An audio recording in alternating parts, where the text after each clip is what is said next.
Let me ask you something. Have you ever looked at your life and thought, I'm capable of more, so why am I still here? Not because you lack talent, not because you lack opportunity, but because somewhere along the way, your mind was trained to settle. Tony Robbins was not born a winner. He wasn't born confident, wealthy, or powerful. He was born into chaos, pain, and uncertainty. And yet, he built one of the most extraordinary lives on this planet. So what changed? He trained his mind, because life does not reward intelligence. Life does not reward luck.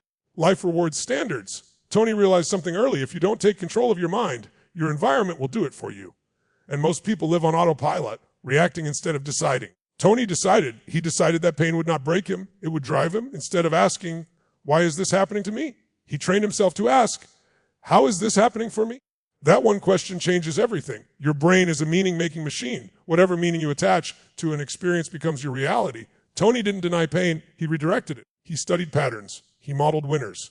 He learned that success leaves clues, and if you copy the mindset, the language, and the physiology of successful people, your results will change. That's where most people fail. They wait to feel motivated before they act. Tony trained his body first because emotion follows motion. When you stand strong, breathe deeply, move with purpose, your mind follows your body. Confidence is not something you wait for. It's something you create. Tony trained himself to interrupt limiting patterns instantly. When fear showed up, he didn't negotiate with it. He commanded his state, because winning in life is not about never feeling fear. It's about not letting fear decide. He also understood this. Your beliefs shape your destiny. Most people carry beliefs they never chose. Beliefs handed down by parents, society, past failures. Tony challenged every belief that said, I can't. And he replaced it with a better question. What would happen if I did? That question unlocked his power. But here's the part few people talk about. Tony didn't just train his mind for success. He trained it for service. He learned that fulfillment doesn't come from what you get. It comes from who you become and how you give. When you connect your goals to something bigger than yourself, you become unstoppable. Your energy rises. Your discipline strengthens. Your excuses disappear. And listen to me carefully now. You don't need Tony Robbins' life to win at yours. You need his training. Train your focus, because what you focus on, you feel. Train your language, because words shape emotions. Train your standards, because what you tolerate, you accept. Decide today that you will no longer live by default. Decide that your past does not define your future. Decide that discomfort is not danger, it's growth. Because the moment you train your mind, you take back control. And when you take control of your mind, you don't just win at life, you master it. And here's the truth most people avoid. Winning at life is not a single breakthrough. It's a daily discipline. Tony Robbins trained his mind every single day, not when it was convenient, not when he felt inspired, but especially when he didn't feel like it. Because he understood something critical. Your mind is like a muscle. If you don't train it, it weakens. If you train it under pressure, it becomes unstoppable. He built rituals, morning rituals to prime his state, questions to reset his focus, movements to shift his energy instantly. Because Tony knew this, your state controls your story. When you feel powerful, you think powerful thoughts. When you feel weak, your mind searches for excuses. So he never allowed his physiology to collapse. And when life hit him, and it did, he refused to play the victim. He trained his mind to look for leverage instead of sympathy. That's a mindset most people never develop. Tony asked better questions. Not, why does this always happen to me? But, what's the next powerful move? Questions are the steering wheel of your mind. Whatever you ask consistently, your brain will answer, whether the answers help you or hurt you. He also trained his mind to embrace discomfort. Most people run from pain. Tony ran through it. He understood that growth lives on the other side of discomfort. That fear is not a stop sign. It's a signal that you're about to expand. So instead of avoiding fear, he conditioned his nervous system to move forward anyway. He trained himself to associate pain with progress and challenge with opportunity. That's rewiring. And listen, this wasn't positive thinking. This was pattern interruption. When a negative thought appeared, he didn't entertain it. He changed his posture. He changed his breathing. He changed his language. Because the fastest way to change your mind is to change your body. Tony also mastered emotional control, not by suppressing emotions, but by directing them. He understood that emotions are messengers, not masters. You can feel anger and still act with clarity. You can feel fear and still choose courage. Winning doesn't mean you never fall. It means you recover faster every time. And that's what Tony trained. He shortened his recovery time. Failure didn't last days. Doubt didn't last weeks. Disappointment didn't become an identity. He processed it. He learned from it. He moved forward. Because success is not about never being knocked down. It's about refusing to stay down. Tony also trained his mind to raise his standards relentlessly. He refused to tolerate mediocrity, not from life and not from himself. Whatever you tolerate becomes your ceiling. So he demanded more focus, more honesty, more discipline, not because he was hard on himself, but because he respected his potential. And here's the breakthrough most people miss. Tony didn't wait for confidence before taking action. He used action to create confidence. Every bold step rewired his identity. Every commitment kept rebuilt his self-trust. Because the strongest belief in the world is the belief you build through experience. Now let me bring this home for you. You don't need to change your entire life today. You need to change your training. Train your mind in the morning before the world attacks it. Train your focus instead of feeding your fears.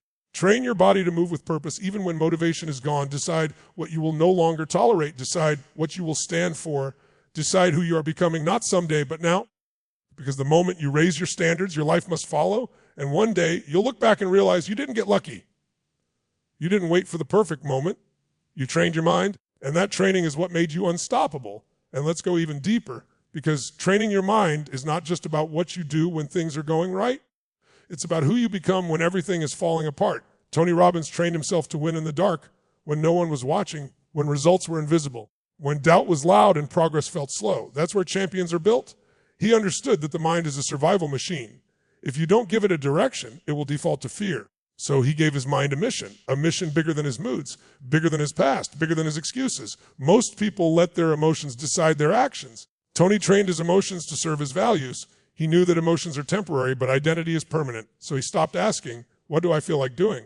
And started asking, who must I be right now? That question rewires identity, because once you act like a leader, even when you don't feel like one, your brain starts updating its self-image. And your behavior rises to meet it. Tony also trained his mind to master focus. Your life moves in the direction of your dominant focus. What you obsess over expands. What you repeatedly think about becomes your reality. So he starved distraction and fed intention. Instead of replaying problems, he rehearsed solutions. Instead of visualizing failure, he conditioned his mind to expect progress. He didn't just hope for a better future. He mentally rehearsed it until it felt inevitable. That's not imagination.